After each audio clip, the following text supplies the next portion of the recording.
नाम अतुल सुभाष है। मैं तकरीबन 34 साल का हूँ। बैंगलोर में रहता हूँ। आज मैं सबमिट करने जा रहा हूँ। तो मेरा मानना है कि मुझे खुद को ही ना बेस्ट है मेरे लिए, क्योंकि तो आज जिस टॉपिक के बारे में मैं बात करने जा रहा हूँ, मे भी तुम्हें उसके बारे में ना पता हो, और अगर तुम्हें उसके बारे में नहीं पता तो मेरे हिसाब से तो तुम्हें ये पूरी वीडियो देखनी चाहिए, बाकी तो तुम्हारे ऊपर है। तो ये बात है अतुल सुभाष की, जो बेंगलुरु के रहने वाले होते हैं। इनका और इनकी बीवी का डाइवोर्स हो चुका होता है, जिस वजह से ये दोनों अलग अलग रहते हैं, और इनका जो एक सिंगल चाइल्ड होता है वो इनकी बीवी के संग रहता है, जो कि आमतौर पर देखा ही जाता है कि बच्चा माँ के संग ही रहता है। तो होता क्या है, 9 दिसंबर 2024 को अतुल अपनी लाइफ क्विट कर देते हैं और पीछे छोड़ते हैं तो एक 1.5 मिनट की वीडियो और कुछ नोट्स, जिसमें है कुछ सबूत और लिखा हुआ है कि उन्होंने ये स्टेप क्यों उठाया। प्रॉब्लम क्या थी?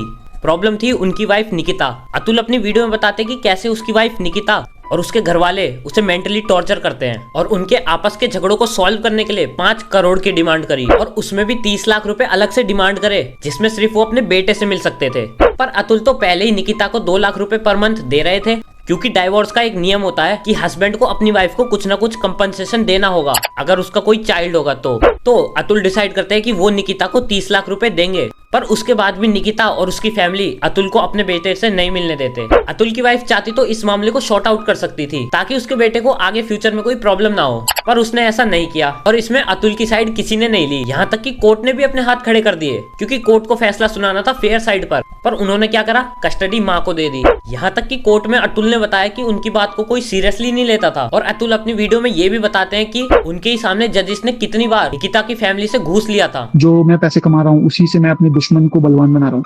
वही पैसे मुझे ही बर्बाद करने के लिए यूज हो रहे हैं, और ये साइकिल बढ़ता ही रहेगा, है ना। मेरे ही टैक्सेस के पैसे से ये कोर्ट, ये पुलिस सिस्टम मुझे और मेरी फैमिली को और बाकी लोगों को भी हैरास करेगा, जो अच्छे लोग हैं।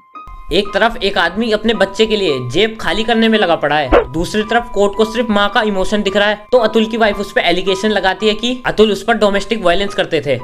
इस बात को सेटल करने के लिए अतुल ने एक अमाउंट तैयार करी और उसकी वाइफ को दिया, पर उसकी वाइफ ने वो अमाउंट लेने के बाद भी उल्टा उसी पे दहेज का केस लगा दिया। इन दोनों के केस के टाइम ही निकिता के फादर एक्सपायर हो गए थे, तो इसने इसी बात की हेल्प ली और कोर्ट में कहा कि दहेज का अमाउंट इतना ज्यादा था कि उसके फादर को हार्ट अटैक आ गया। और निकिता के घर वाले यहाँ भी नहीं रुके, क्योंकि उन्होंने उसके बाद अतुल पर अटेम्प्ट टू मर्डर का केस डाल दिया। सोचो, उसकी जगह तुम हो और तुम्हें अपने ही किसी खास से मिलने के लिए इतना कुछ करना पड़े, तो भाई कोई भी आदमी टूट जाएगा। अगर कुछ केस होता है तो कोर्ट की तरफ से स्टेटमेंट आती है कि हम बिना सबूत के कुछ नहीं कर सकते, पर यहीं अगर लड़की एक बयान भी दे दे तो एक बंदे की पूरी जिंदगी खराब हो जाती है। अतुल तो एक ऐसा चेहरा है जो हमारे सामने आ चुका है, पर सोचो ऐसे कितने ही लोग होंगे जो इस चीज से आज भी सफर कर रहे हैं। सोचो अब उस बच्चे का क्या होगा जिसके पापा भी इस दुनिया में नहीं है, अब उसका फ्यूचर कैसा होगा, जिसकी मम्मी ने सिर्फ पैसों के लालच में कितनों की जिंदगी खराब कर दी। सोचो कोई तुम पे कुछ ऐसा एलिगेशन लगा रहा है जो तुमने कभी किया ही नहीं है, तो तुम क्या करोगे? सोचो, जो आदमी 30-30 लाख रुपए का अरेंजमेंट कर रहा है वो कोई नॉर्मल आदमी तो होगा नहीं। जब अतुल जैसे अपर क्लास लोगों के संग ये सब हो सकता है, तो हम तुम तो गवर्नमेंट से क्या ही उम्मीद करेंगे। पिछले कई सालों से यही सब सुनने में आ रहा है, और एंड में होता क्या है, लड़की की तरफ से एक सॉरी वीडियो आ जाता है और लड़के की इज्जत की कोई कदर नहीं करता। इन सब को देख के तो नॉर्मल लोगों को भी लगता होगा कि कहीं यार ये हमारे संग ना हो जाए, और इससे फिर हम कर भी क्या लेंगे। अगर सब कुछ ऐसा ही चलता रहा तो मुझे तो लगता है 2030 तक